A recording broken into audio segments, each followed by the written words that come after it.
Hello, everyone, and welcome to another episode of The Founder Files. I've got a very special treat for you today because I'm speaking to Matt Putman, the CEO and co-founder of one of South Africa's greatest fintech success stories, iKhokha.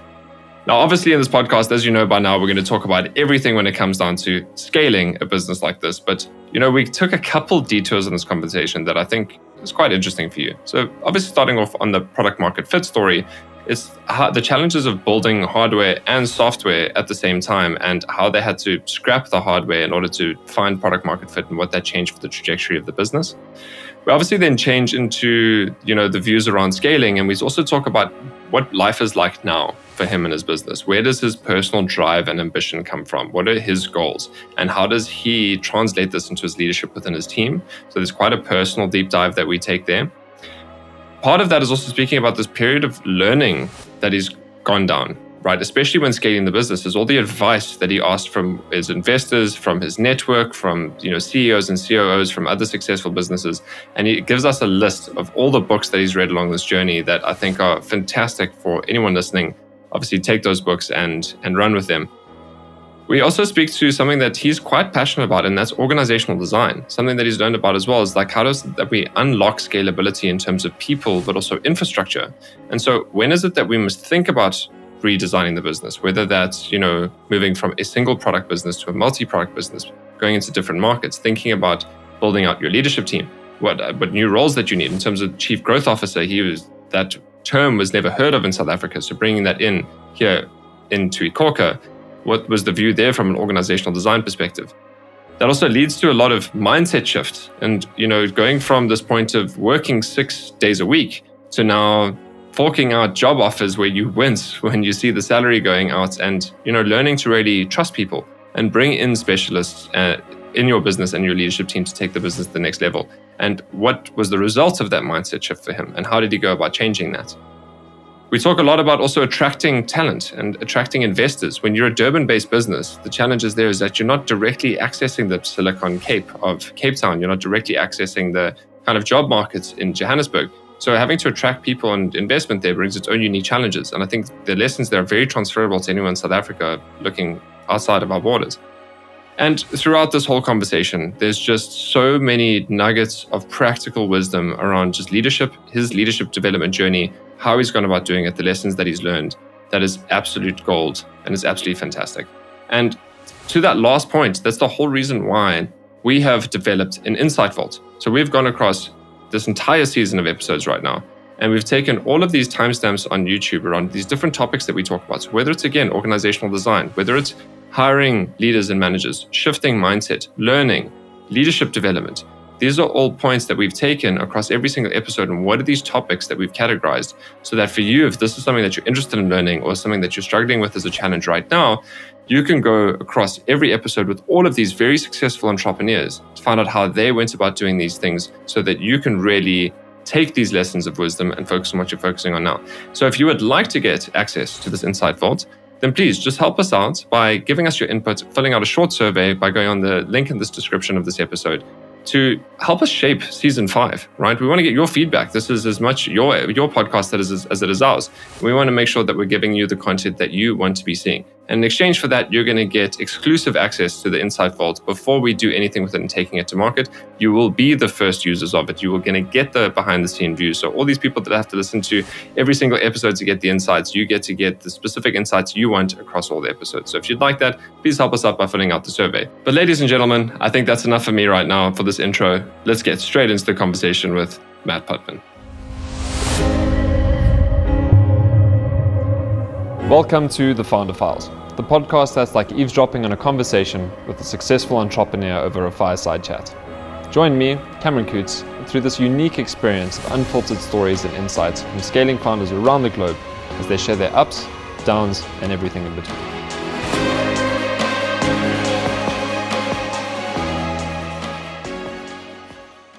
Hey Matt, welcome to The Founder Files. I think sharing iKhokha's journey is going to be one that's going to be insightful and inspiring to many people listening to this, because not only of what you've been able to achieve, but your whole mission of creating more digital inclusivity and financial and economic inclusivity in the country is really inspiring, and I can't wait to hear this journey.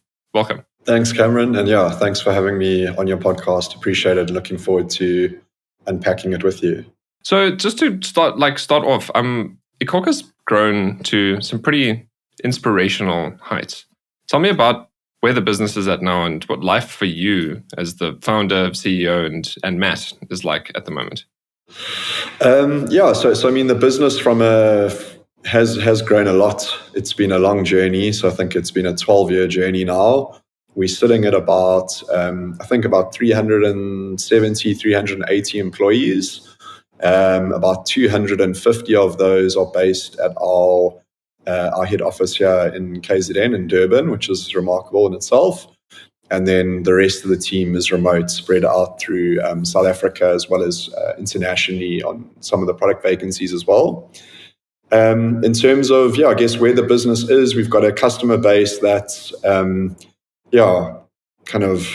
onboarded somewhere between, keeping it vague, 100,000 and 200,000 small businesses. We started off trying to solve one very specific problem, which was, helping small businesses accept card payments in South Africa. Whereas today we have, I guess, a far broader product ecosystem or operating system that does, a whole bunch of different things for small businesses, so we can help solve multiple pain points for them.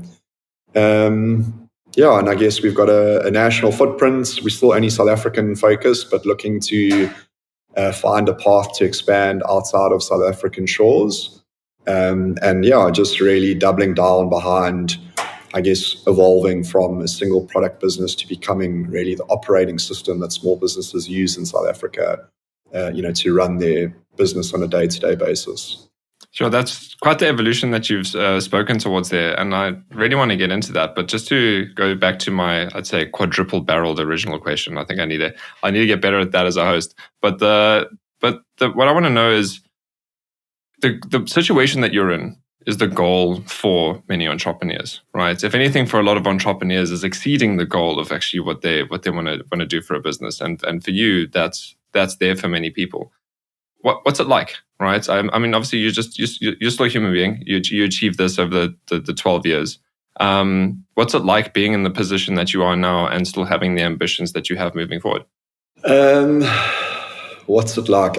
I think when you're in the position that I'm in, you generally don't stop to just, I guess, take stock of where you are and what you have achieved and look back and reflect on what you've built. You spend a lot of time thinking about the things you still want to do or need to do to deliver against, I guess, the full vision and ambition.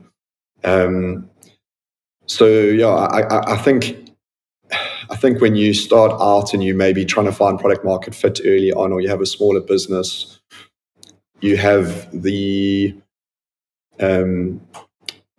the thought that, you'll get to a point in time where suddenly everything will make sense and you will have arrived, and the pressure and the stress will subside and it will be enough. And I think as the business evolves and grows, I've come to realize that that's not the case. There's always, you're always going to, well, for me personally at least, I think, you're always still trying to get to that next level. And I guess for us, as a team, there's a lot of work that we've been doing over the last 12 to 24 months to, I guess, really deliver something that will change the way small businesses are able to operate in South Africa, and we're not there yet. I guess it's still very much, it's probably different in that we have the resources and we have the team and we have the capability to actually go about and build out that vision, but we have to execute against it. I guess, managing a much bigger business comes with a very different set of challenges than managing a very small team. It's a challenge. No 2 days are the same. Every 3 months are critical, as they have been for 12 years. It's the desire, I guess, hasn't really changed from many years ago. I love the fact that the desire is still there, and because your vision evolves over time, because I mean, you can start seeing further now, the horizon looks different. What you want from your business is now different. I mean, originally it was just really helping businesses accept card payments. And I think as far as you could see, there is a very different horizon to how far you can see now, where you're looking beyond borders, where you're looking to become a multi-product business, but more of an ecosystem for entrepreneurs. So I think, again, just to go a little bit deeper and be maybe a bit personal here, is like, where's the drive and ambition coming from for you as an individual, and how do you translate that into your team and in their teams? I think it's multifaceted. I think the first is,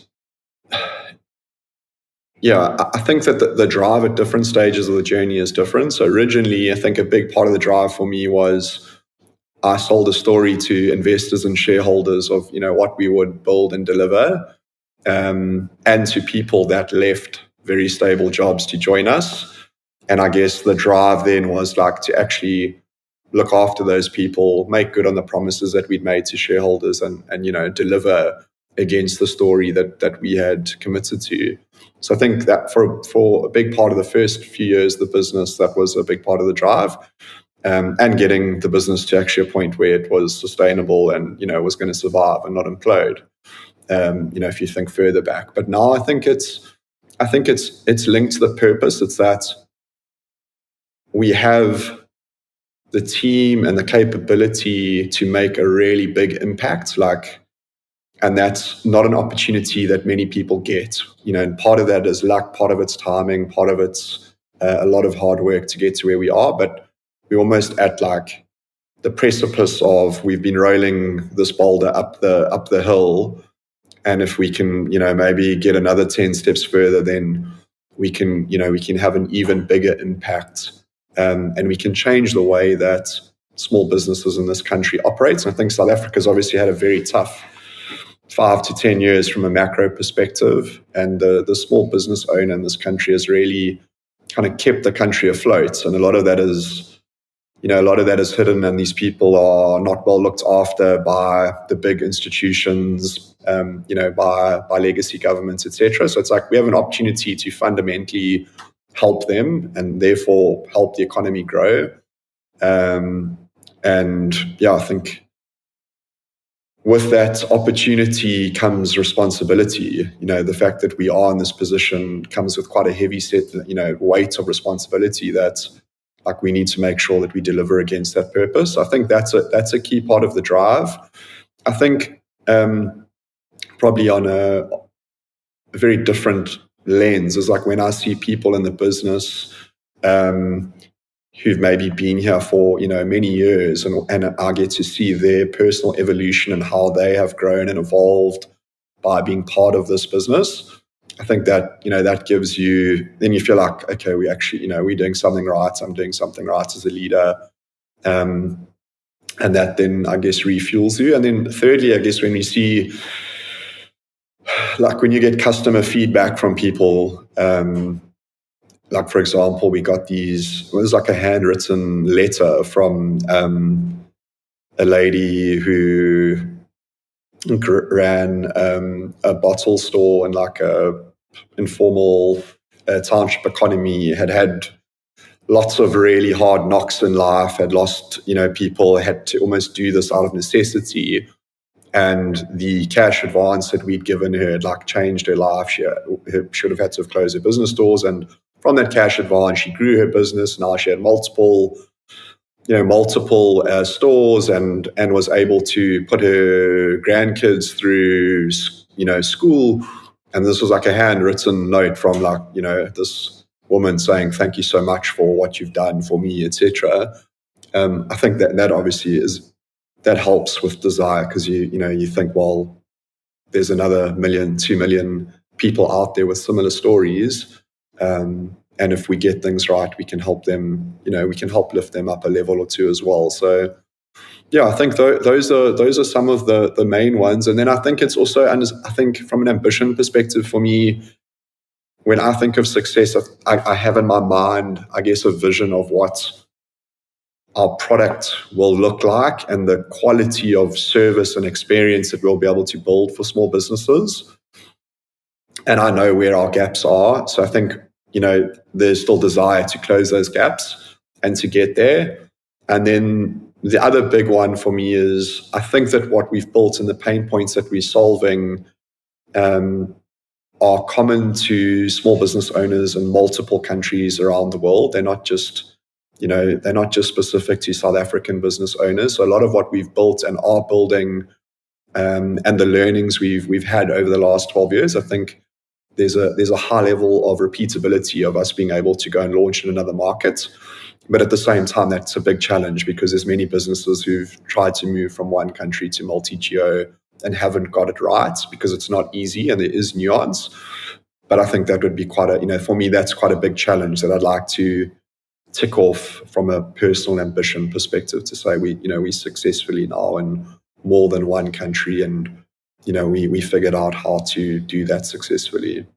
Yeah, so I mean I think the question was an inherently complex one, right? And the multifaceted answer just highlights that. I also, if I had to unpack and summarize what it is that you've shared, one, the whole reason why you've started the business in the first place is to really financially uplift small business owners, make it basically easier to financially run a small business, which is some of the hardest challenges and obstacles to really get through. So that's a pretty infinite purpose and vision to go on. There's also this acknowledgement and realization that globally, right, this is a problem that exists in every single country. You've acknowledged the complexity of going to different markets, and like whether it's culture, whether it's language, whether it's competitive environment, obviously the way people behave, how economies work. It's a whole different ballgame, but the need is there all over the world. And I think the point, and I think maybe what's fueling the ambition and drive for you and your team is that you're seeing the impact. You're seeing the story of this the bottle store owner, how you were able to change her life and grow her business. And just saying it's like, and I can imagine there's almost this frustration behind that drive about the fact that it's like we could be doing this for millions of people, and how the hell can we actually get to the point where we're making like millions of people's lives better and easier? And it's that, and I can imagine that's where the drive's coming from. Yeah, exactly. And I think that's at two levels. The one is, to build great products and to build an ecosystem and operating system. It takes time. It's not something that happens overnight. So I think part of, you also have this, I guess maybe frustration is quite a strong word. Sometimes it's frustration, but sometimes it's more just, eagerness to be able to move faster and see all the puzzle pieces come together. But it's a complex task, which takes time to evolve. So that's also, I guess, part of the desire is to see that picture come to life and deliver that value. And some of the bets that we've taken and we're building towards, like see them hopefully come to fruition and be like, hey, we actually did understand this pain points of a small business owner that someone else didn't see, and how we wrap it all together, actually does really, shift the landscape. So yeah, it's all of those things. And then how do you take that to other markets despite all the complexities you've listed? And obviously you want to do that as at the right time, but you want to make progress, I guess, as soon as you can. Well, cool, Matt. Thanks for getting deep right out the gate. Appreciate you sharing that openly. So we've spoken a bit towards why you started the business to begin with.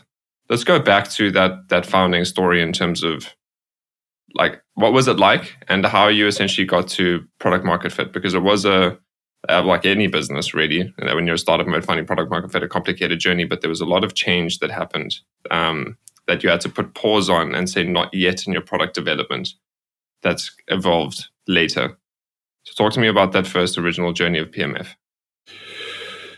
Sure. So yeah, I mean, I guess from a founding story perspective or for context or background, I grew up in I guess quite an entrepreneurial household. My father was an entrepreneur. He has a PhD in electronic engineering and started businesses in kind of the security hardware space.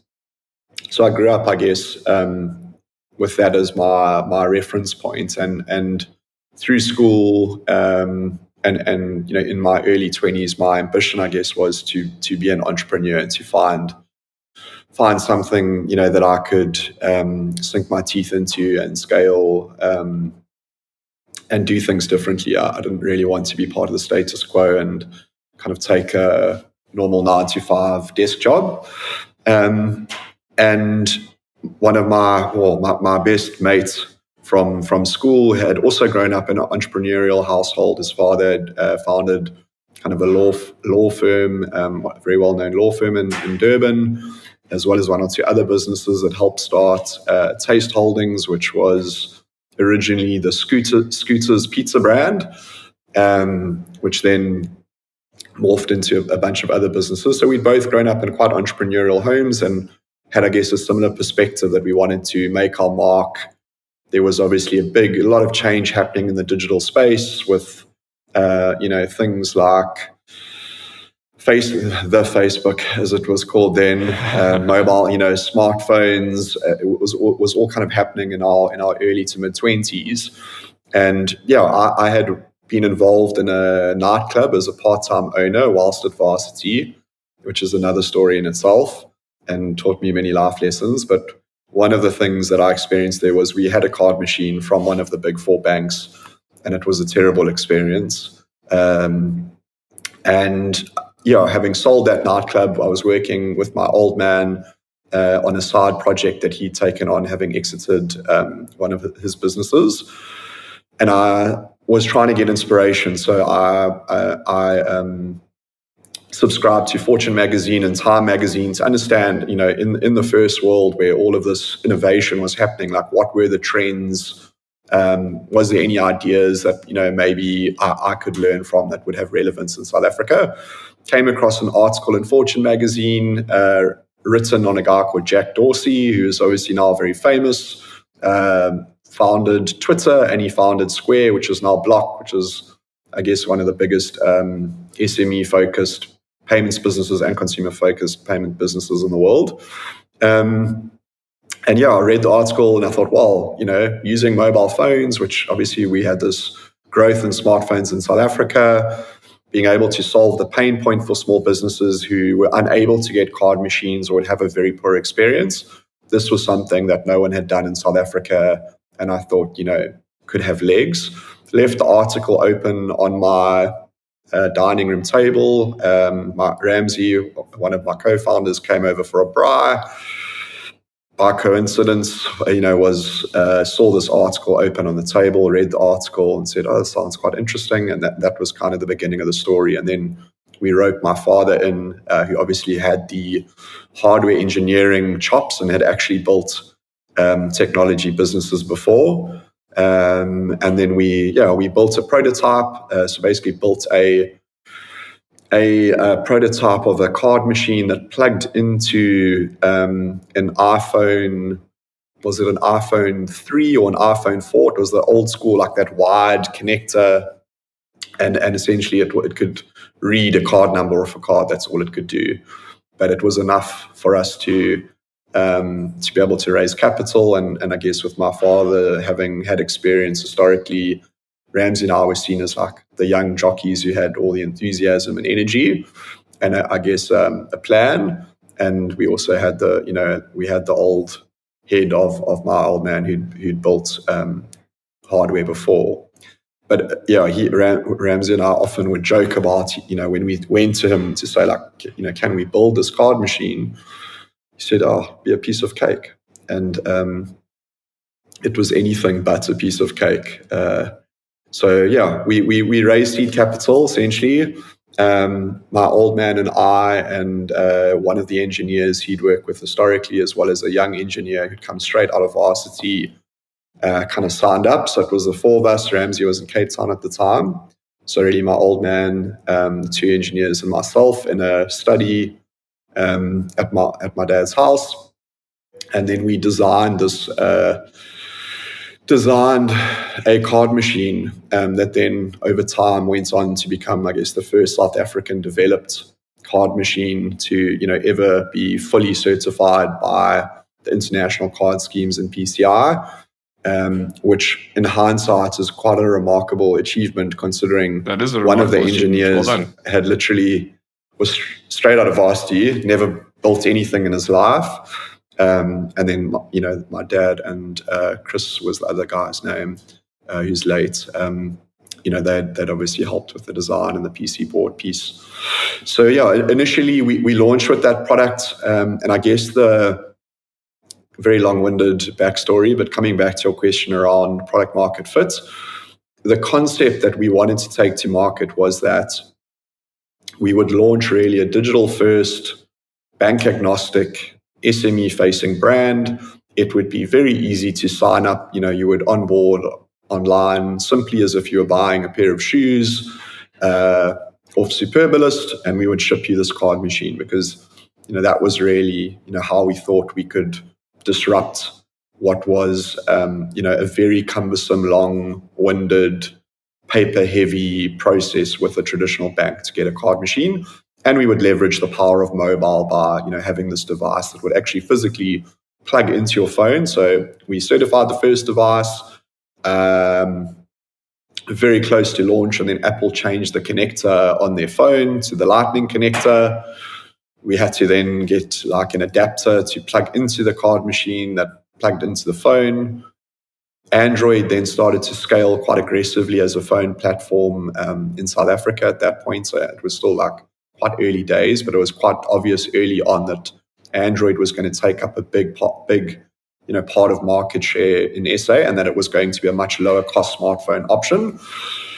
So then we had to basically tweak our hardware design, turn a card machine into something that would plug into a headphone jack and encrypt and decrypt digital signals into analog signals. Unfortunately, unlike Apple, piece of cake, Android. Sorry. I was like, you're saying your dad was like, when we were going to the hardware, this is going to be like, oh yeah, this is going to be a piece of cake, and it's like you're telling me about like encrypting and decrypting digital signals through an aux jack, and I'm like, jeepers, that's not a piece of cake at all. In a device which you can't change any part of your design on without going back to international labs that you pay in dollars or pounds to recertify the security of the hardware, which is like a massively expensive process and took really long. And then the other complexity with Android, unlike iPhone, which is obviously a lockdown ecosystem that they control, is it's an open ecosystem. So every audio driver for the headphone jack was different. Manufacturers would put headphone jacks in all sorts of different places on the device. So it was a bit of a nightmare. So I guess from a product market fit perspective, we had a few challenges. The one was the hardware itself, based on the fact that obviously, we were a small startup with limited funding, and we had this ever-evolving smartphone ecosystem that we were reliant on to deliver our product, and that created a lot of complexity for us. And certifying a device internationally, to be able to accept card payments is a very different thing to rolling out a device into real life conditions where things like static or cold or heat or people throwing a card machine around can impact the way that hardware behaves. So that was one of our problems, was dealing with that. And then at the same time, I guess our ambition to create this very smooth, digital, easy onboarding process to sign up and get a card machine couriered to you was, when we launched, very, very far from the frictionless experience that we had hoped to create. And that was because really at the time, the banks in South Africa were very nervous and unwilling to grant startups the type of license that we needed, where we could control how we onboarded and KYC'd merchants within our own ecosystem. We were reliant on our banking partner to do that at the time. And instead of it being a kind of 1 day or 4 or 5 hour process to sign up, it would, a merchant would sign up, he would pay for his card machine, and it would take 3 weeks for an application to be approved or declined by our banking partner. So obviously we had people came into the funnel, we had massive drop off in the funnel, and with those two, let's call it the immaturity of our hardware combined with the friction in our acquisition journey, we had a lot of unhappy customers, and we had a lot of people that we didn't convert. So that was, I guess, it was a massive learning curve for us. And I guess there was a few things we realized we needed to fix in order to get the business to a point where it had product market fits, and we were making decent traction. So the first was we had to change the way the onboarding worked. We had to get the bank to agree to allow us to own that experience and for us to carry the risk of that. And we did that by nagging the person we dealt with for a very long time. It took about a year to convince him that we actually knew what we were doing and we could be trusted and that this was a good idea. His name was Mark Anderson. He's a retired ex-payments head of acquiring from one of the big banks in South Africa, but he was the guy that really gave us our gap. And I think if he hadn't done that, the business probably would have ended up failing. So I doubt you'll hear this, but wherever he is, he was one of the people that was probably very influential in saying, these young guys, I can see that, they've got character, they're learning the space, they're worth taking a gamble on. And it's a gamble that's, I think, paid off very handsomely for that bank. So that was one thing, because then we could actually control onboarding, and we could, instead of it taking 3 weeks to process an application, we could do it in a day and we could do it in-house. So that was, I guess, a fundamental step for us in getting that customer journey to a level of smoothness that was far better than what a small business owner would experience with a bank. And then secondly, we realized that we didn't have the resources or the capability to focus on both getting the customer journey and the mobile app to be a great product and a great experience, and be able to do the same on the hardware side of the business. We just couldn't. We didn't have the resources and we didn't have the bandwidth, so we had to make a decision. And we decided that the hardware was already at that point, starting to become commoditized. There was people out of China and other markets that were building card machines, Bluetooth card machines that we could buy, and they were doing it scale across multiple territories, as well as Eastern Europe. And we found a very solid partner in Eastern Europe that we partnered with on the hardware side, and then we kind of doubled down behind distribution, really innovating around our customer journey and creating more substance to our application and our software stack that really powered the payments. So that was another fundamental moment for us in terms of product market fit. And when we introduced the third-party hardware with, I guess, improved focus on our journey and our actual digital software experience, that's when we really started to get some decent traction, and the customers who had been churning historically, had a far better experience, and our retention curves improved, and our lifetime value of customers improved, and it created a lot more credibility and comfort with investors at that point. But that took many years, and it was very painful, and there was parts of it where we had funding on a month-to-month basis, and depending how we would do in a month, we would find out if we're going to be able to pay payroll, a few days later. So it was a very stressful time.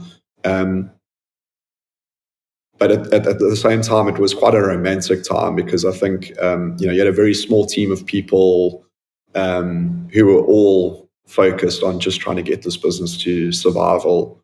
And we all worked really hard to do that together. And against all odds, I guess, managed to get product market fit right.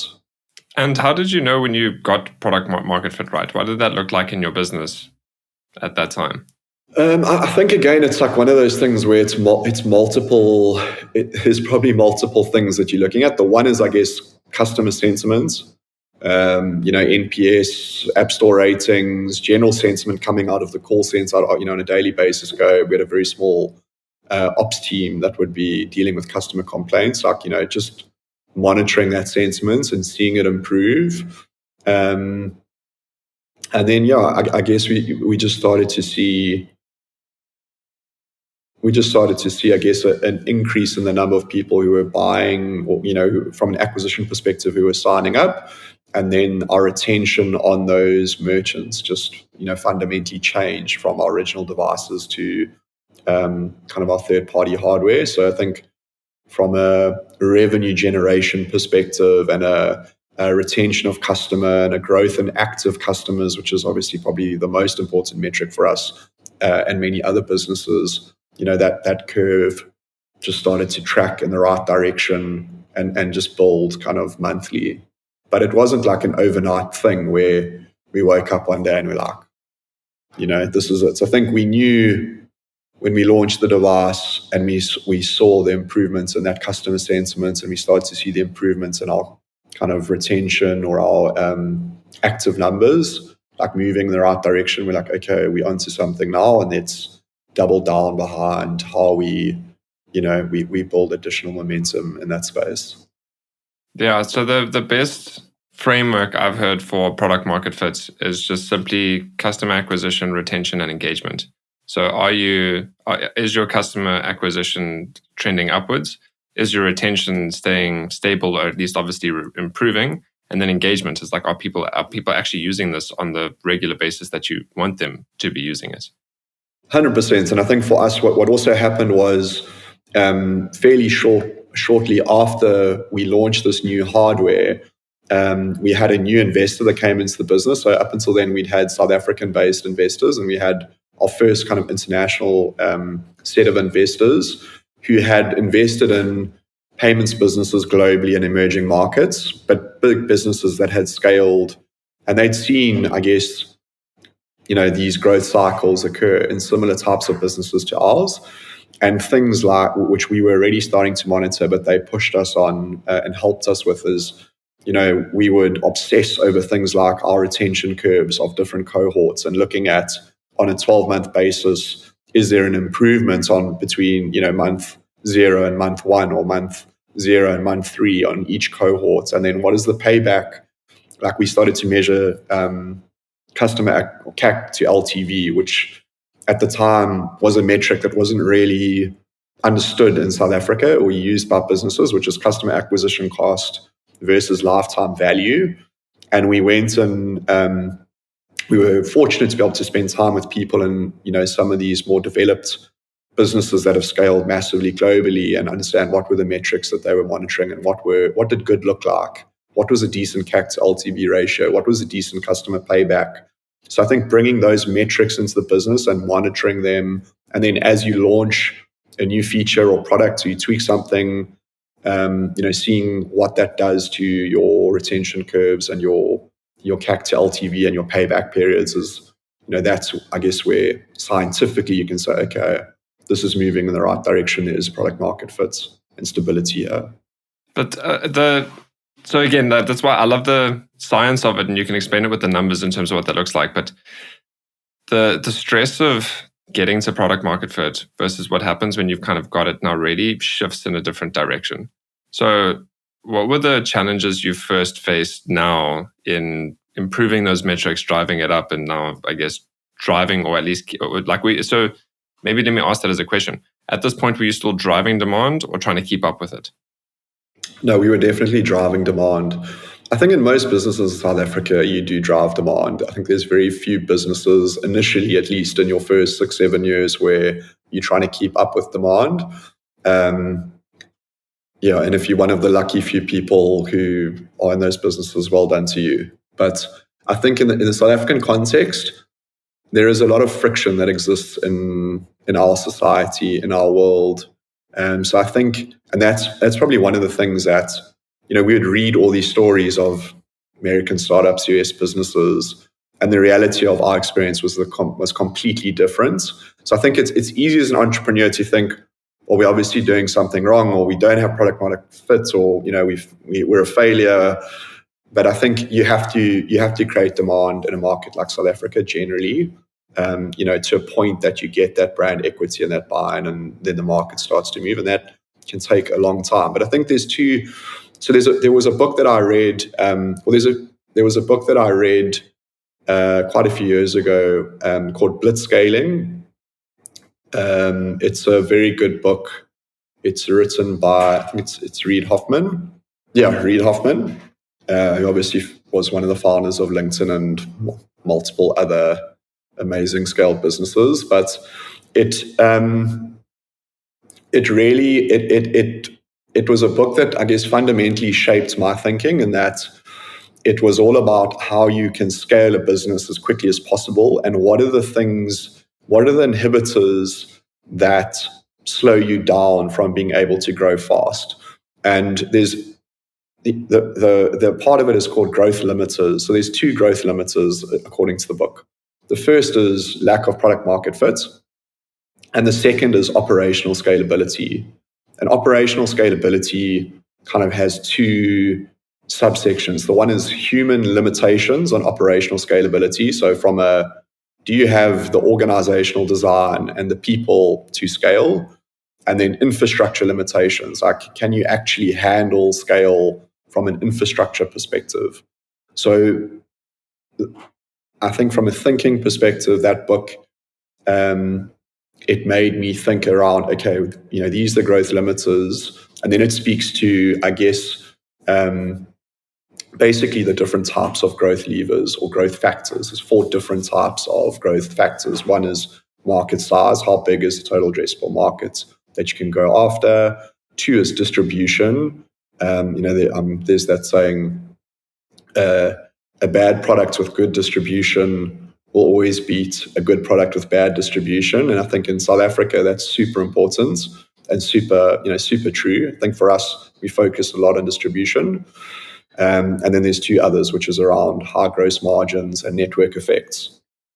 But coming back to your question, I think for us, product market fit was also around, there was a lot of pressure from shareholders to get the business to an EBITDA break even, to basically stop burning money and prove that this business was sustainable and that the model was sustainable, which we did. So I think as part of obsessing over the metrics, getting the product market fit right, we then got to kind of break even. And that fundamentally changed the way that our board and our shareholders, I think, treated us.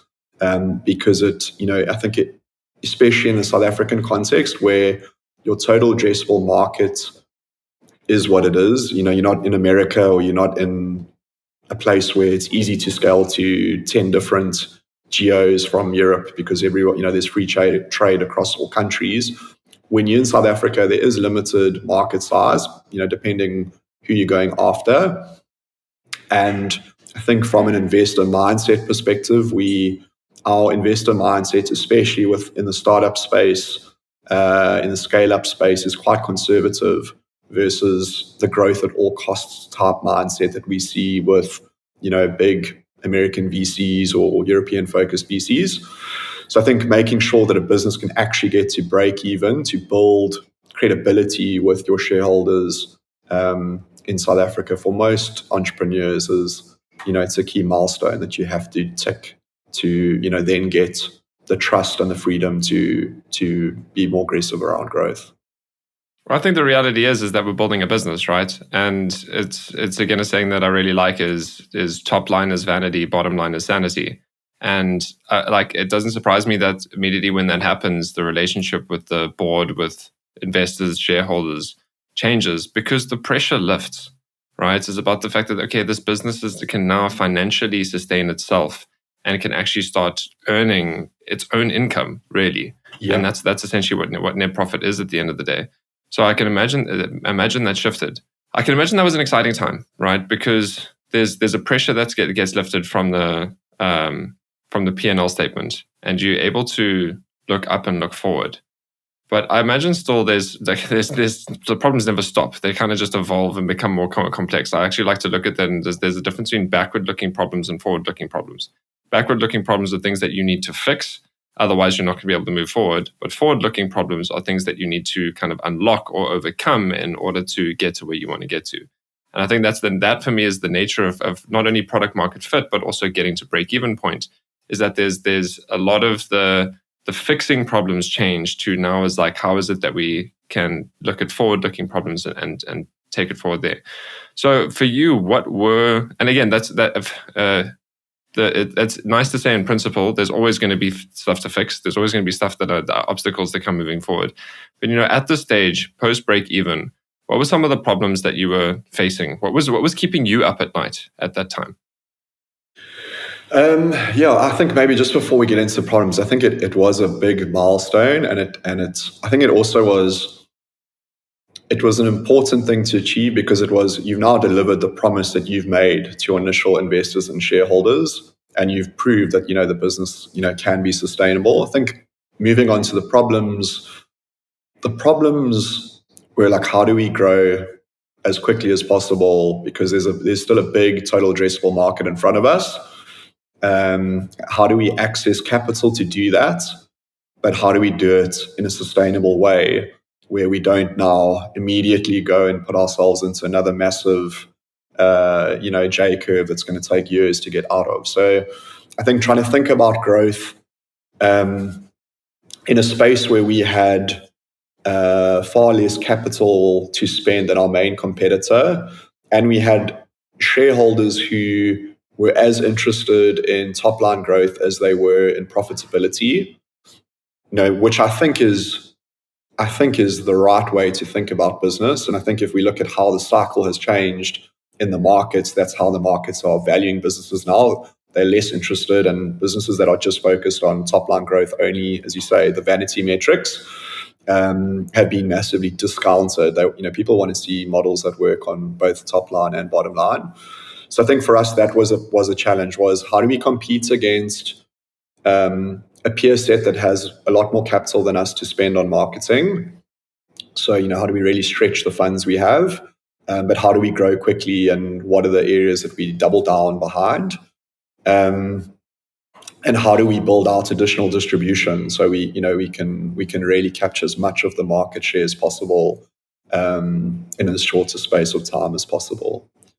So those were some of the problems that we thought about. And then it was, how do we attract the right talent who have helped scale businesses from where we are when you've achieved product market fit to high growth businesses, whether it's internal talent to actually help us drive that growth, or whether it's finding mentorship or people that you can speak to that are 1 or 2 steps ahead of you on the journey that you can learn from.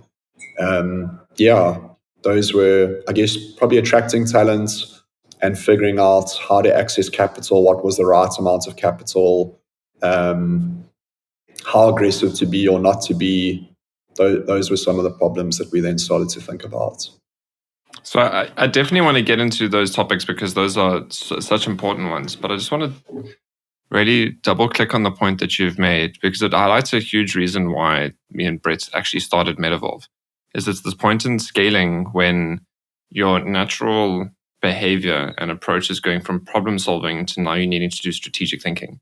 So I want to know tell me about that situation and that change for you, and like, what are the changes you had to go through and how did you go about developing a strategy to really take this business forward now?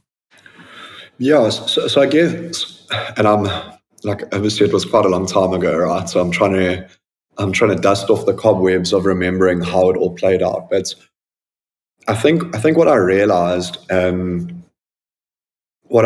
was, and part of it was, advice from one of our board members who joined from this international fund, a guy called Nick Small, who was a very important person in this kind of in that growth, that early growth cycle of the business from a mentorship perspective, is that you need to, as a founder, you've got to surround yourself with the right team to get to the next level. And then I think also the blitzscaling book, when I realized that, okay, if there's 2 growth limiters, the first is product market fit, which we've now ticked the box on. The second is operational scalability. like actually as a CEO and a founder, thinking ahead to where we want to get to in the next few years, I realized that focusing a decent amount of my time on that, that operational scalability, as well as making sure that on the infrastructure side, we had the right people to take care of the infrastructure's operational scalability, were going to be super important.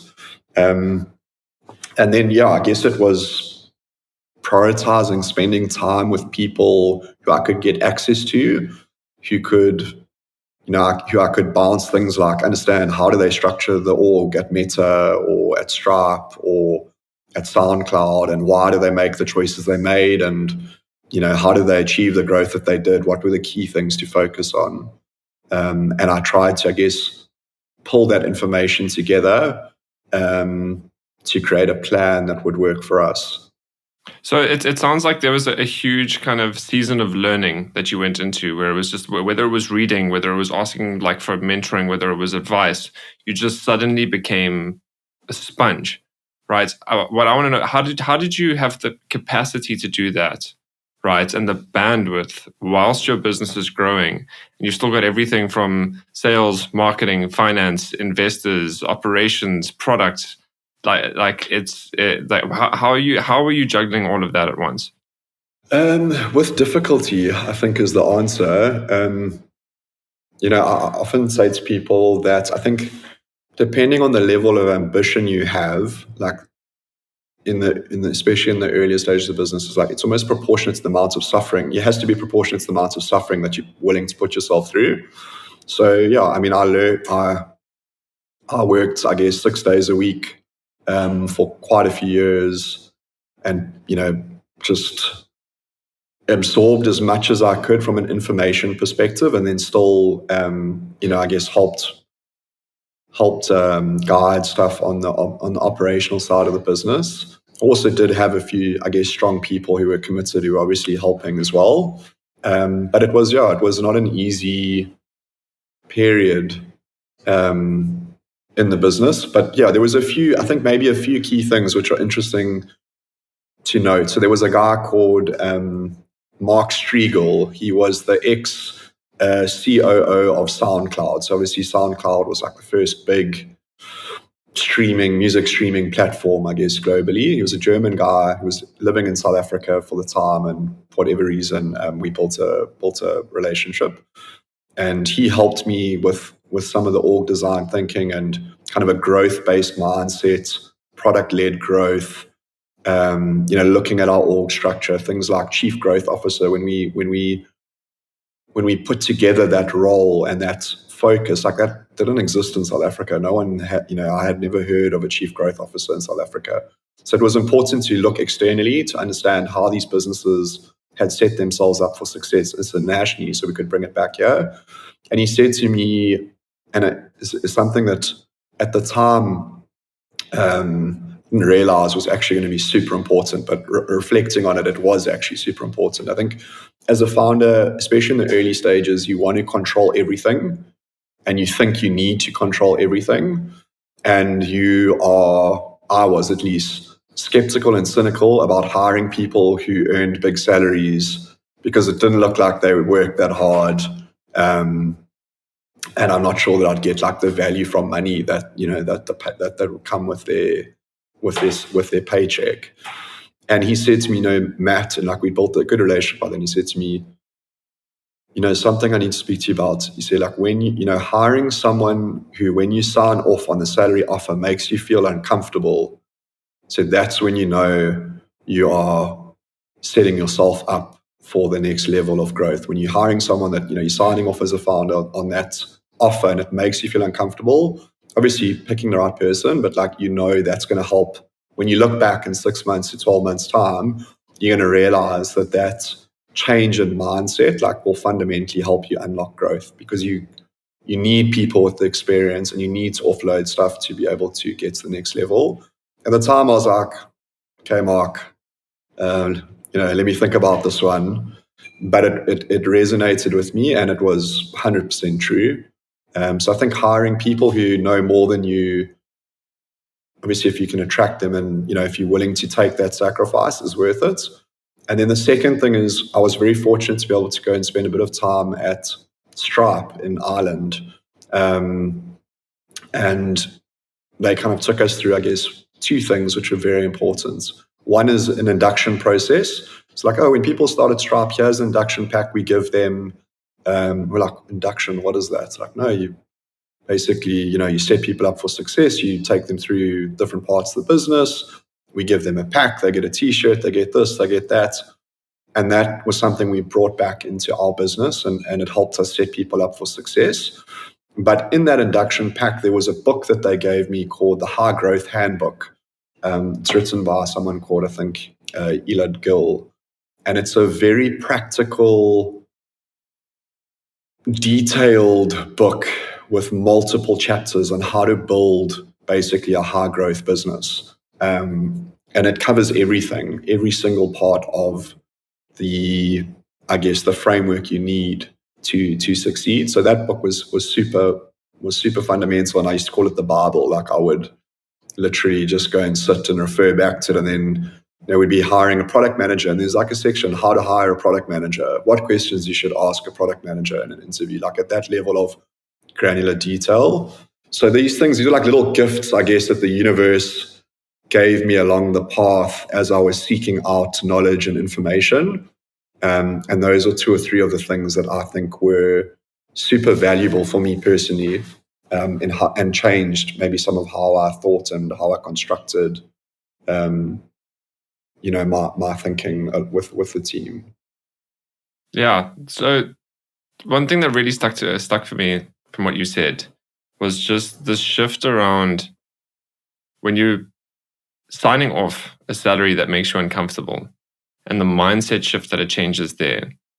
I love that because it's such a critical moment in the way that I view it, is that when you're a founder, so much of what's got you to the point of where you are, even post-product market fit, post-profit, is exchanging my time to solve problems to grow my business.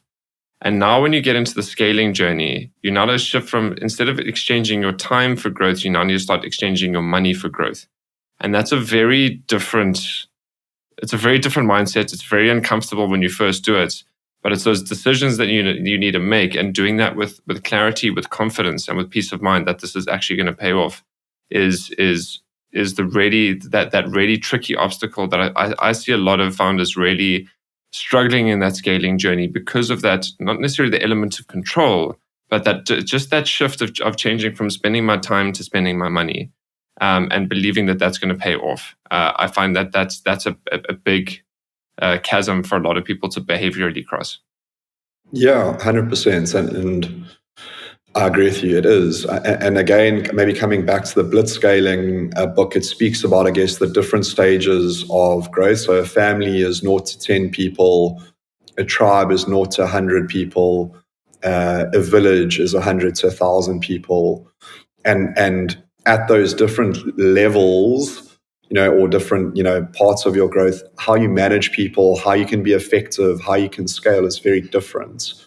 And I guess it's linked to that, when it's 0 to 10, we would have lunch around the same table every day. When it was 20 people, same thing, 30 people. So everyone in the business understood where we were going, what we were trying to achieve, what the obstacles were, etc. When we got, when you get to 100 people, that changes because it's not effective for me to speak to 100 people on a daily basis. And it also links to, I guess, from a growth perspective, like as a leader, the way that you have to think to get to that next level, you need good people around you, who deeply understand their own craft. They've been through growth cycles in other businesses. They've got learnings that they can bring to the table so that you don't have to make all the mistakes yourself and learn from them. But it is a big mindset shift. And I think it's also trust, right? So I think as a founder, when you have a small team, you're very reliant on people, and you're very reliant on what you can do from an output perspective, but trusting other people and being able to let go of certain stuff and realize that actually this person knows more about this thing than I do. And, 90% of the time they're going to get it right. therefore I should give them the space to do that and, dip in when I need to. Like, it is a big mindset shift. And that, as the business grows, you, as a founder, you have to let go of different things at different times. And that's not always easy. It's something, I haven't always got right. But I have a very strong exec team they can say to me, Matt, like, you need to let go of this thing now. Like, I've got it. It's actually, you're not helping. Like, rather go focus on, the 2-3 year strategy or go focus on a bigger problem. Like, I've got this. And I think you have to have a team where you build that, trust, and you're able to have those conversations with each other. Because I think being able to talk, you need people who can tell a founder to say, like, back off, I've got this, because that's important. Sometimes founders need to hear that as well. And that's the thing, is when you're a founder and an entrepreneur, you're also so used to not many people like challenging your thinking or just challenging you. That is like when it happens, but it's also done with like kindness. It's like, it's thank you. It's actually exactly what I needed, and I appreciate that. And that is essentially what makes me trust you even more. I just want to share some of my thoughts because around org design, the way that I like to think about trust and handing over trust to people and roles. The first way is in operational roles. How is it that I can trust people with my customers? And the biggest way is there's a huge download that's necessary in terms of, because no one knows the business better than the founder. So there's this download that's necessary in terms of who are our customers, what are their pain points, what are their needs, why do they buy from us? But to the point of simple understanding that how can my employees now develop empathy with someone that isn't a person, but a customer? And how do we kind of shift that point where they can understand what needs we're meeting, what we're going about, what kind of customer experience we want to deliver, to the point of generating empathy with a human being. Once that's there, this intuition that an entrepreneur has around how to deliver customer service, how to go about solving problems, now can get downloaded into other people, just because there's this level of understanding, essentially around why we're positioned in this market, what our advantages are, why they buy from us, and just the simplicity of downloading that. But then also, at least according to the customer experience, your value and your differentiation is building that into processes. So once those are built into processes, there's this point now, it's like, how is it that I can just ensure that the people that I hire are fit for the roles to execute those processes, and then have the understanding of our customers, so that instead of using intuition and initiative, they just have empathy. And once they have empathy, the latter, it's just human nature to take initiative when we have empathy towards other people. So that's my view on the customer-facing operational side, in order to be able to develop trust. On the managerial and leadership side, it's more just the consequential thinking of what is our vision, what are our long-term goals, and the simple way I like to look at that is like, this is the picture we have of the future.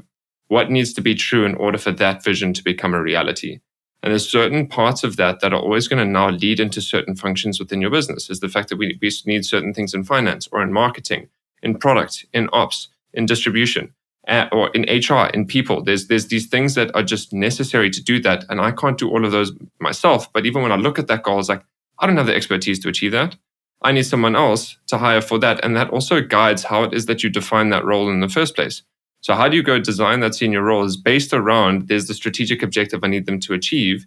And now it's looking at who are the people that are capable of achieving that goal, onboarding them to understand the business, same way that I did with the operational people, so they can understand the business now. But now this is the vision, this is the direction. Tell me how you're going to achieve that goal. And for me, it's to the point of trust. That for me is what accelerates it, is getting people to understand essentially what's in your head. But how you structure that in a way that you can hand over to them is the hard part. 100%. And it's actually a lot harder than people realize. And, I've experienced it where it's like, well, people are unsure on what the direction is or what the priorities are. Like, but we had this conversation. But I think the bigger the business becomes, being able to articulate that like simplistically and over communicate it again and again is a super important skill to have, both as a CEO, but also as an executive member of a function or a leader of a function. And yeah, it's not necessarily an easy skill. And it's something that I've had to work at to get right. But I think maybe just coming back to, I guess, how you bucket it into, let's say, operational and managers or leaders.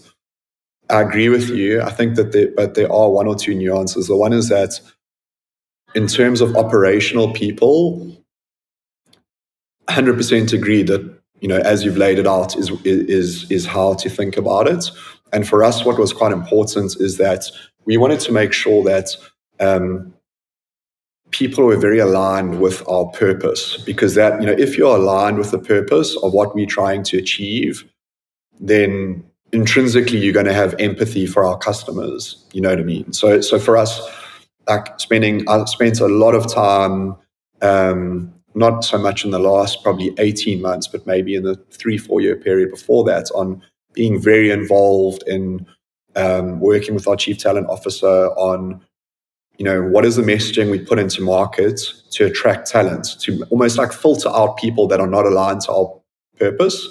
And then we have a hiring process that second part, first you get assessed for skills, but the second part is a culture fit interview where it's like, is this person aligned to our cultural principles? Do they believe in the purpose? Are those like key drivers for them, or is it just financial? And if they're not a cultural good fit, whether it's for someone who's coming in to be an inbound sales agent or, someone who's coming in to be a senior software developer, it doesn't matter. They have to be a good culture fit. They have to be aligned to purpose. And it's as important in each role that we get that right. And then the second part linked to, I guess, the trust around, and this is what creates complexity, operational people, is that as a business scales and goes from, example, like our business, we've gone from a single product business that is, that distributes through, let's say, 2 or 3 channels, to a multi-product business that has multiple distribution channels that have all evolved at different times. Then the processes that you created 2-3 years ago or a year ago even, constantly need to almost be like broken and rethought if you want to create a truly customer-centric experience that's simplistic and easy to navigate. So I think that is something that happens, and that, you build processes that are fit for purpose. And as the business grows, you end up with this, not just tech debt, but you end up with an experience debt, because your business by nature in many cases becomes, more complex. So you have to then rebuild those processes. And Elon Musk has quite a cool, I think he's got like a mantra around processes that I found quite interesting recently, where you need to be deleting, like if you're not deleting X number of parts of a process, then basically you're failing. Like you've got to almost go back to first principles on, a cadence that is not disruptive but makes sense, to be like, let's relook at this process. Like, is this still, like based on first principles, the best way to do this, or should we delete this or delete that? And then, before you overly build automation around processes. So, yeah, I think that's true. And then from a management and leadership perspective, 100% agreed. I think you're right. But again, like finding people, knowing what you need and want to get to your ambition is part of the challenge of then attracting the right people to put in your leadership and management team. Yeah.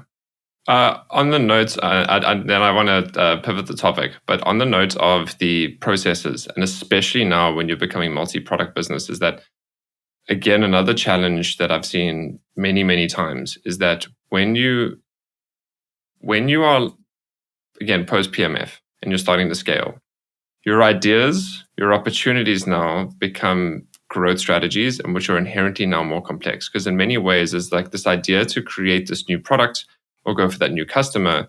What you're actually doing is creating another business. It's another business unit.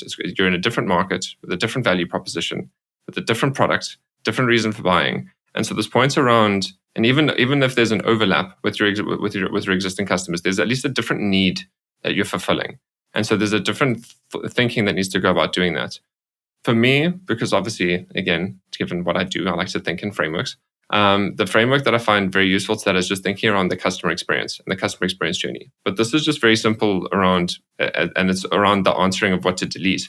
It's just, are we delivering the value that we say we're delivering? Are we solving the problem that we say we're solving? It's like, are our customers actually getting positive benefit from what we're doing?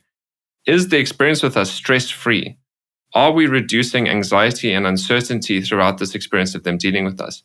And it's just these simple, human questions around what's it actually like for them dealing with the company.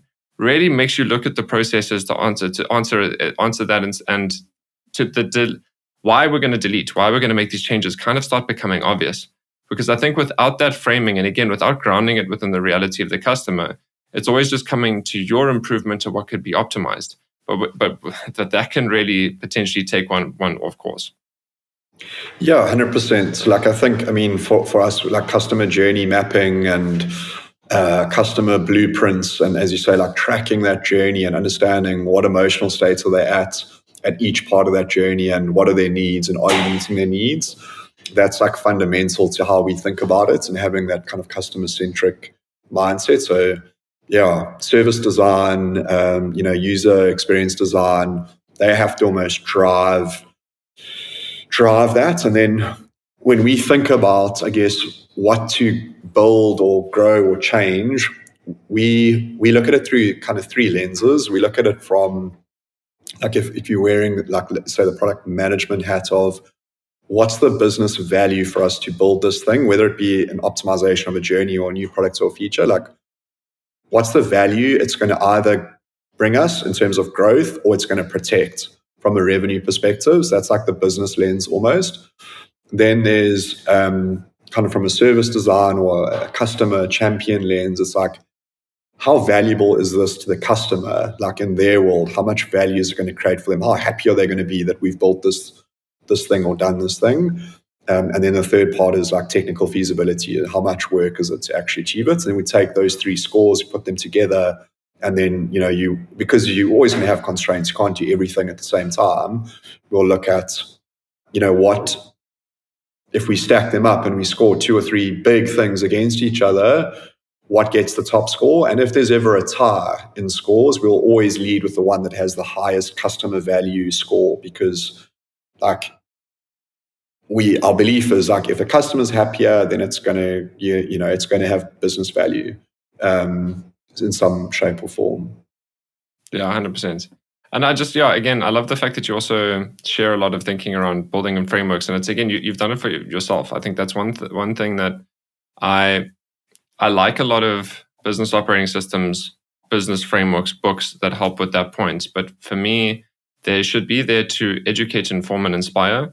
Like any business, we need to figure out what works for ourselves. We need to rejig, we need to re-innovate, we need to it's the same mentality that we have to you, is looking at, just speaking to this exited COO, this investor, how did you do that? How did you do that?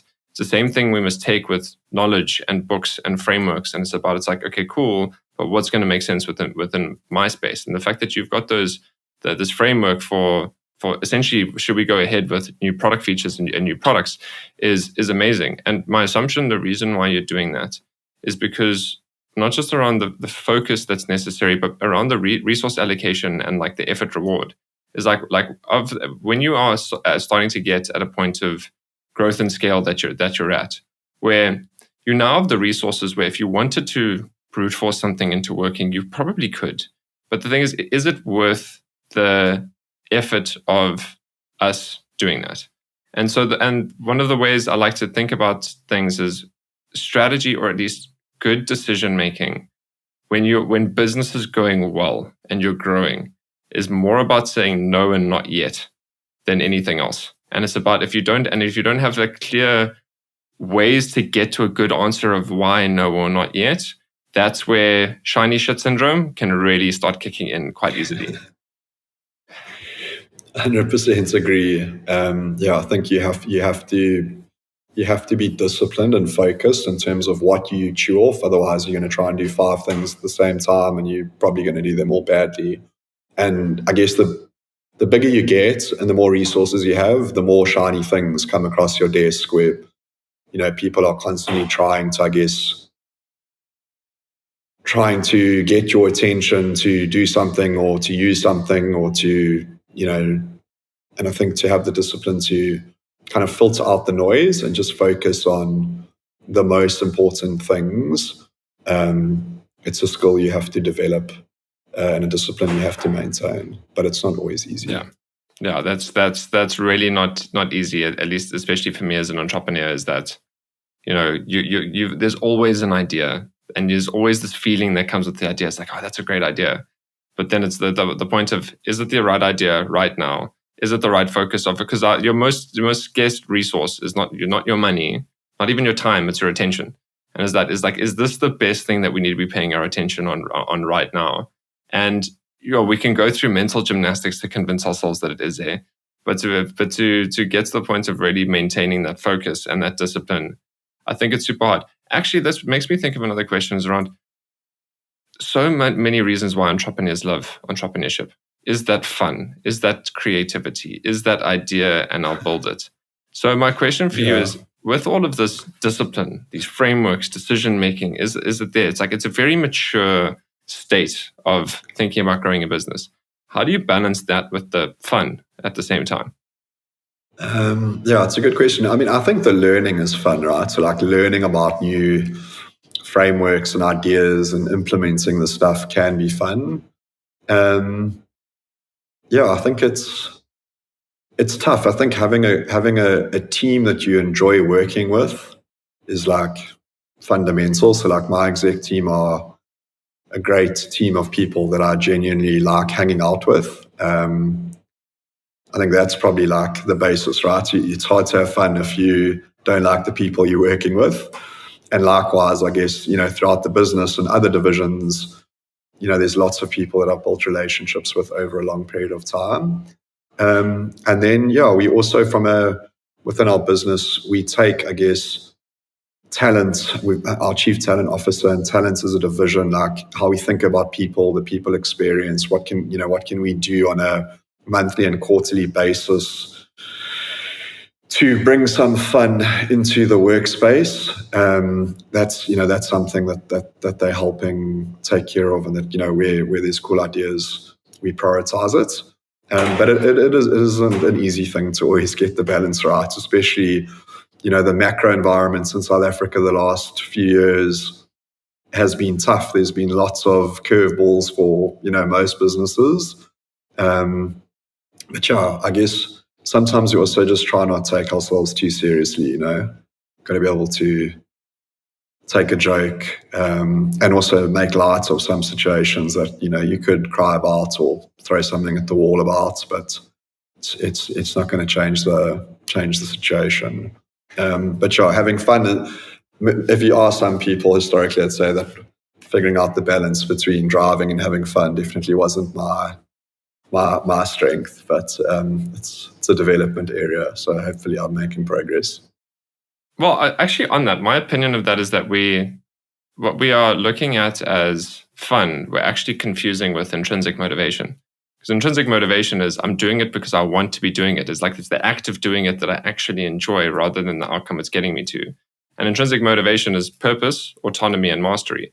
And I think when you're an earlier stage founder, the purpose is obviously the driving force for that. And that's always going to remain there. I mean, that's the cornerstone of being motivated about something.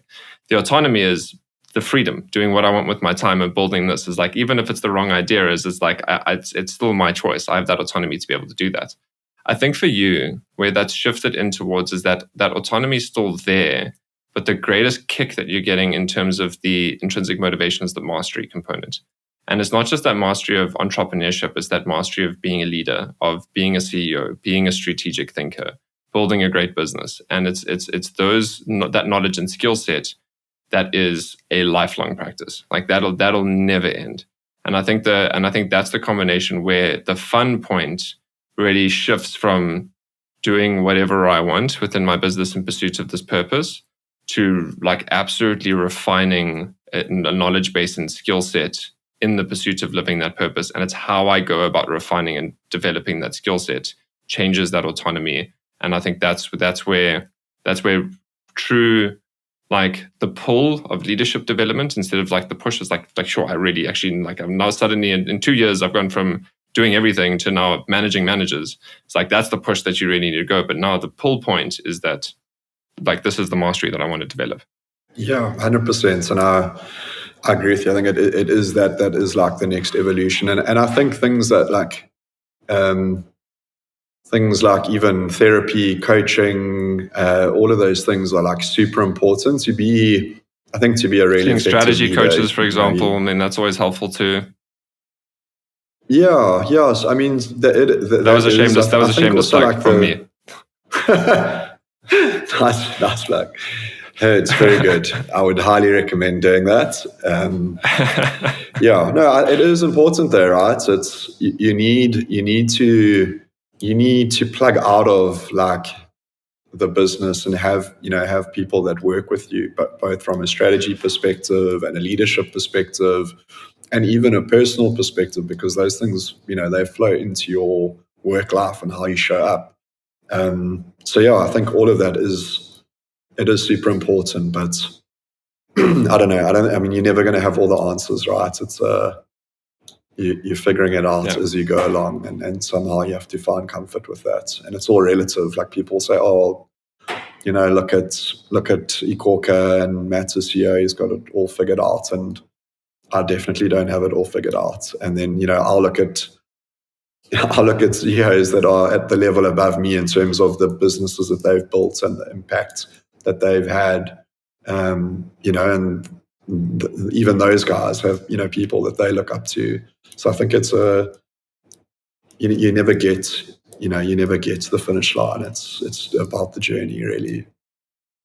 And yeah, I think that's with that.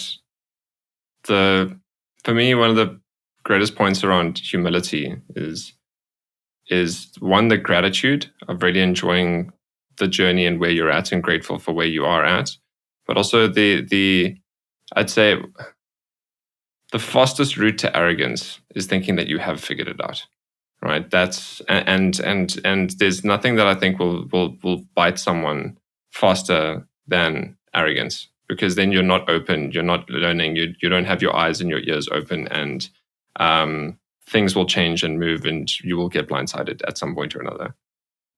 100% agree with you. I think it's you've got to remain grounded, and you've got to be self-aware enough to realize that just because you got to X level or X stage, there's still a lot of things you can always learn and evolve, and there's always it's a moving target. So I mean, one of our cultural principles is be cool, humble, and open. So I think being humble to us and linked to humility, I think it's super important. To create sustainable long-term success as well. Yeah, couldn't agree more. Matt, loved the detour that we went on. This was lots of fun to have that conversation. One topic that we didn't get into, that we were supposed to get into, is just around the practical challenges of now attracting investment and attracting talent. I mean, obviously, being a Durban-based business, is your pool for investment and talent is quite small. You need to actually often get out of the city, go to Joburg, go to Cape Town to get that. And the same applies for so many entrepreneurs just in South Africa. Is like our pool here is quite small. So we need to actually also start thinking cross-border. And I think there's a lot of lessons from your experience in just, being Durban-based and going out there that, we could really learn from. So yeah, what were the challenges that you've had throughout in terms of attracting investors and talent, just simply as a consequence of where you've chosen to build your business? Cool. Yeah, I think let me start with talent, and then I'll do investors. And I think that the challenges we've had with talent has changed as, I guess, the market dynamics and trends have changed. So originally, when we started iKhokha, there was no such thing as remote work, right? This was like this foreign taboo concept that no one had ever imagined would make sense. So I guess our constraint was anyone we hired, we needed to physically have come and sit at our office 5 days a week in Durban. And initially, I guess the challenges were in the very, very early stages, getting people to leave stable jobs, to join something that has a lot of uncertainty. And I guess the way that we did that was, some people, I guess, want a change of scenery. Like, there's something exciting about joining a startup. And I think, there's obviously a very big, like, anti-establishment, flat structure that you get when you join a startup very early on. So you can have quite a big impact. So I think that's how we hooked people initially, was aligned to the purpose. People who, didn't want to subscribe to the vanilla corporate structure and were KZN based, because we do actually have a decent engineering capability in Durban, at least from UKZN, and there's one or two businesses like Durban who have quite big engineering pools here. So that was the beginning, and then what we did was, we got to a point where we were growing, we needed engineers, and we were struggling to find them all in Durban, the skills we needed. So then we're like, okay, well, how do we evolve the strategy? So we came up with, from an employer brand perspective, our chief talent officer and myself, mainly her, but we worked on it together. But really, like, what's the value proposition to get someone from Cape Town or Joburg to move to Durban? So it was, okay, what do we have here? We've got the bush, we've got the beach, and we've got the berg. So the 3 Bs. And we built content, much like we thought about, I guess, customer acquisition. We thought about talent acquisition, or, what are their purchase drivers, or what are their career drivers to decide to move to a business. And then we found people from Joburg and Cape Town, and we convinced them to, either people we would look for people who were originally from Durban, who had moved to Cape Town or Joburg for opportunities. So we're like, okay, they'll still have family back in Durban. We'll sell them the dream and would get them to come back. So that was part of the strategy. And then that evolved into, I guess, around probably just pre-COVID or in COVID, people in Joburg who were, some people were almost like feeling a bit disillusioned with being in Joburg and wanting to potentially have like a coastal lifestyle, but still be in a scaling business. So we targeted those people, and quite a few people then relocated. Mainly from Joburg, less from Cape Town. Quite hard to convince Cape Townians to leave Cape Town. And then I guess the whole remote work thing started to really gain traction. And at a similar point in time, so we then started to move to almost like a hybrid model where people were mostly KZN based, but we'd do 3 days in the office, 2 days out of the office, and we started to figure out how to manage that as an organization. And our chief product officer, Graham, joined. He was ex-MultiChoice and the ex-head of product at Showmax. He had run remote dev teams in Eastern Europe, so he was like a firm believer in the remote working culture if it was run effectively. So he kind of challenged us from a mindset perspective to say, guys, like, there's a way to do this where we don't have to limit our talent pool. We can source outside of just KZN. And we evolved the model. So I guess similar messaging from a purpose perspective, spending a lot of energy and time on our employer brand and how we positioned ourselves to the people we were trying to hire. All of it has to be authentic, because ultimately the experience they get when they land has to line up with what you've sold them if you want to retain them, much like customers. But we spent a lot of time on that. And then I guess by being able to build this distributed workforce, especially in the product and the product space and engineering space, then we could access pools. So now we have international employees as well as people in KZN and Cape Town and Joburg and throughout the rest of SA. So I think we've got about 240, 250 people that are based here in KZN, and about 130 now that are spread out throughout South Africa, and I want to say about maybe 15 to 20 people internationally. The international people, they have to be in a time zone that's 1 to 2 hours either side of our time zone so that it works. But that's really the only constraint we have. And we figured out how to manage that effectively. So that was kind of our journey, a very dumbed down version of how our talent acquisition journey grew and changed. And where we are today is, where we'd have to spend a lot of time sourcing candidates, cold calling, reaching out to them through our talent team that we built internally. We now get a lot more inbound traffic when we open roles with senior people who've, through the employer brand work we've done and the master brand work we've done from iKhokha, obviously a lot more people know about the business, and therefore we're able to attract very good quality talent as a result of that. So yeah, that's the talent acquisition journey.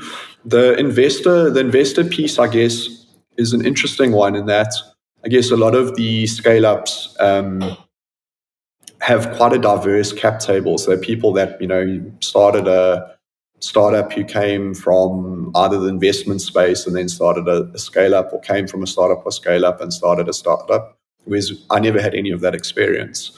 As I said, I was involved in running a nightclub, and I played online professional poker, and then I was working with my old man on kind of the next part of trying to figure out what to do in the technology space when we came across iKhokha. So I didn't have that network or that experience. So raising capital was not something that I'd ever done before. Initially, we built a prototype, which I think gave us credibility, and we were lucky in that there was a guy called Bevan Ducasse who founded Y Group, which is now Yo-Yo, who I'd gone to school with, one of the first, let's call it mobile money or mobile rewards type businesses in SA. And when we went to bounce our idea off him, we actually wanted to raise money initially from Capitec was our idea. But when we went to almost pitch it to him, he said, look, you should speak to my existing investors, who were called Capital I Investments, local South African business, because they could be interested in it, which we did. And we basically were very fortunate to close funding from them. They were really the first people that we spoke to in the seed stage. And then what happened was we ended up raising more capital from Capital I Investments, which then morphed into CrossFin, which is, I guess, one of the bigger fintech-focused investors now in South Africa. But the same leadership team, and Dean Sparrow and Anton Gaylord, who were originally at Capital I Investments, they've been in iKhokha since seed right through to now as CrossFin. We one of their bigger investments. And also what happened was they then brought other people in alongside them in APIS, who were international investors, to kind of help co-fund some of our growth. So I guess the challenge we had in between those steps was being Durban-based without the investor network was very hard to raise external capital from other people. Because we weren't part of the Cape Town, Silicon Cape ecosystem. We didn't know all the right people. We didn't know necessarily how to build, the right decks or focus on the right metrics initially that would attract kind of your vanilla VC type funding.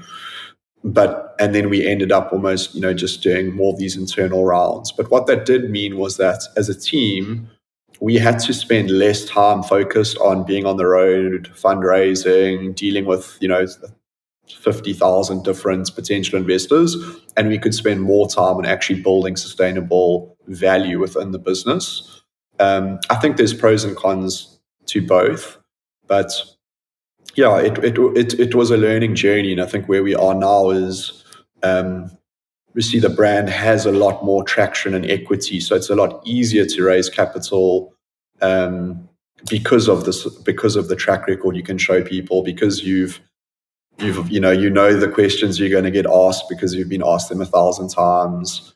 You have a clear path of what your growth story looks like, and you've built credibility, I think, in the market. So I think it's fundamentally different to raise capital now, but it's also complex because you have, when you're a big business, with a diverse shareholder cap table, different shareholders, want different things and have different exit horizons and have different ambitions. So that shareholder management evolves and changes as the business grows as well.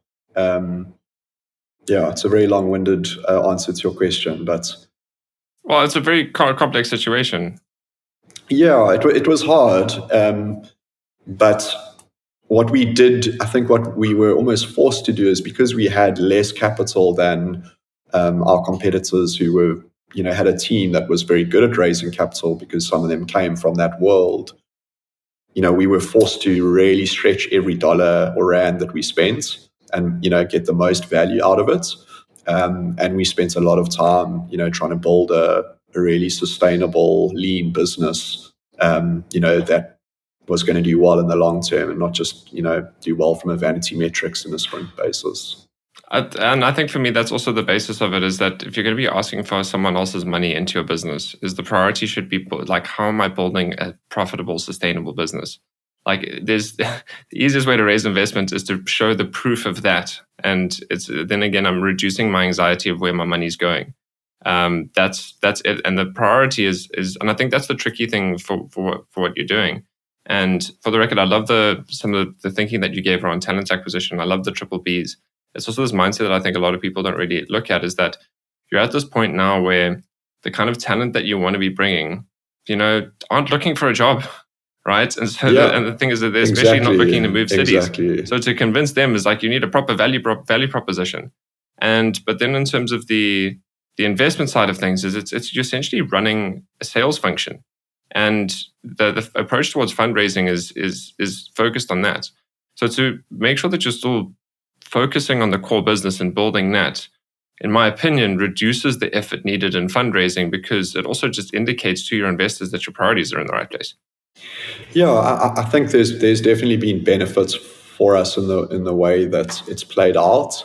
And as you say, then at the end of the day, there comes a point where people need to see results and track record, and that's really what counts. Vanity metrics are great to get you to a point in time, but eventually, that has to translate to profitability. And, we've been fortunate for the last 5 years to be profitable, with 1 year being a planned kind of negative year because we're investing quite heavily behind product and brand. But, I think to have grown top line like we've grown and been profitable for out of the last 5 years is quite unusual for a business like ours. But again, it comes down to, I guess, the fundamentals that have been installed in us from the likes of a CrossFin and an APIS and an IFC.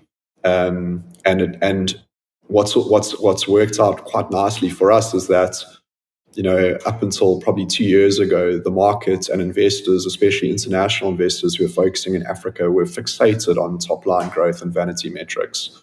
And, were you growing as fast as your peer? And, it's a winner takes all type mindset, which, I don't think is actually the case in South Africa. I think that, in many spaces, there's space for multiple players to win.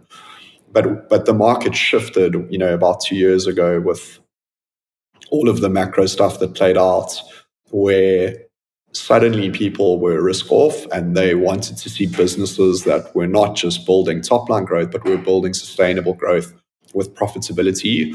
And the businesses that had been riding the cycle of raising on really high valuations based on vanity metrics, now are in this new world where, that it's a very hard story to sell. And we're almost in a world that we've kind of been built for all along, which is both top line and bottom line sustainability. So it's kind of leveled the playing field a bit, and that's been good for us. So on the note of sustainable growth, what does the next 6 to 12 months look like for you and iKhokha? Sure. I think first of all, from a macro, we obviously don't operate in isolation to what's happening in the country we're operating in. So I think from a macro perspective, I'm hoping and I'm optimistic that I think the next 6 to 12 months is going to be a better cycle for South Africa and for small businesses in South Africa. And that obviously means that it's going to hopefully be a good cycle for us as well. And I think there's a whole bunch of indicators that point towards that. Things like, we slowly coming off this, this huge high on interest rates. We've seen rates cuts coming. Inflation has cooled. New governments of national unity is off to a decent start and a very peaceful transition in government, which, is actually quite a big thing. The rand strengthening, improved sentiment, upgraded GDP forecasts from reputable international players, load shedding's easing. So a lot of good early indicators. Still lots of work to be done. Hopefully another rates cut coming next month. But I think still lots of work to be done, but like good early indicators that like we're going into a better macro cycle. For us, it's really doubling down behind delivering this operating system to small businesses. Like our goal is we want to help small businesses start, manage, and grow their business holistically. Like we want them to not just think of iKhokha as a card machine they can buy, but really as like this operating system, their partner to run their business, let them focus on their craft.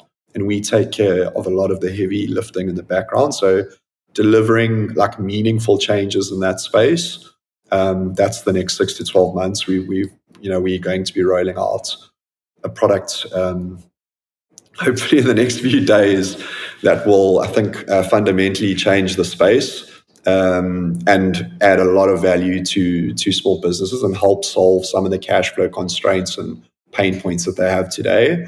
And it's just continuing to deliver against that ecosystem vision and putting the pieces down that we've been building for the last 18 to 24 months and doing it sustainably whilst delivering, off our own, funding it off our own balance sheet without having to raise capital. That's the game plan, really. Yeah, so not only is it exciting to be a South African, it's also exciting to be at iKhokha, and it's also exciting to be the customer of iKhokha right now. So I think the next year is going to look pretty cool. Matt, I think just to finish this unbelievable conversation off, what's the one thing that I haven't asked you, that I should have asked you, that you'd like to answer now? Sure. I mean, maybe just advice to, I guess, other entrepreneurs who, at whatever stage of the journey they're on, like it's, I think that for me, like the most important thing is like hard work and resilience. And there's lots of moments in our journey where like you just have to believe that you're going to like figure it out and find a solution, despite sometimes all the data, all the people you speak to are going to say, no way, it's like it's done and dusted. It's game over. If you have that belief, I think, and you just keep chipping away, like the wins will come. So I think for me, like having that resilience and just putting in the work and believing in yourself and your vision, like that's the most important thing. And then obviously surrounding yourself with good people, which we've spoken through. Like if you can get that right, then, hopefully you've got a pretty good chance of building a decent business. What a lovely way to end the episode off. Matt, thank you so much for being on the Founder Files. Thanks, Cameron. Thanks for having me. And good to chat. What a journey Matt has been on, and what a journey we've been on in this conversation. And it really just reinforces to me why I love what I do and why we care so much about what Metavolve does. And it's to accelerate the time it takes to build a great sustainable business that can continue to grow sustainably. And the thinking there is that when you're a founder and you know that there's growth in front of you, there's complexity, there's people that you need to rely on, you now start hiring the expensive specialists that make you wince when you give out that job offer. It's having that peace of mind that I'm making the right call, handing over to the right person in the right direction, and handing over the right things and in a way that I can trust them. Whether that's at a leadership level, whether it's at an operational level, the whole point now is that when you're going down this next growth path, how can you go about doing it in a way that you have peace of mind, that your core business is going to be okay, and the people that you have around you can really take the strategy and run and execute it while you focus on the next level of growth, whilst you focus on learning, whilst you focus on growing and developing as a leader. It's just that peace of mind that you've downloaded what's in your head and built into your team. That's such a critical phase. And this is exactly what we do at Metavolve. The reason why we work so well with our clients is simply that we take this very complex field of strategy and just make it uncomplicated. We use very simple, practical language, and we download your thinking in your language so that you can articulate it very simply towards your teams. They can understand, they can execute it, and most importantly, so you can trust them and you can trust that your business is going to be okay. We've done work like this with up to 100 clients across all of Africa and into Europe. We've worked across 15 different countries. We've worked across 20 different industries, and our results and successes speak for themselves, right? All of our clients that we worked with have grown. All of them have been able to take more time off than they've been able to do before. And that's exactly what we focus on. So if you want to have a quick curiosity call with me to find out how we go about doing that, how you can develop a strategy that's really easy to talk about, really easy to articulate, and scalable in its approach to help other people understand and execute, then this is exactly what we can help you with. So reach out to me. Let's have a no strings attached conversation to see how I can help you navigate this next phase of growth. Thank you very much for listening to another episode of The Founder Files. If you really enjoyed this and you want to share this with other founders that you think could really benefit from the lessons and the experiences that Matt has had in his business so they can avoid years of trial and error in scaling their own business, then this is the podcast for you. This is the podcast for them. So please make sure to like, comment, share. It's the best way you can support us. It's the best way you can help other entrepreneurs. Thanks again for listening to another full episode of The Founder Files. I'll see you next time.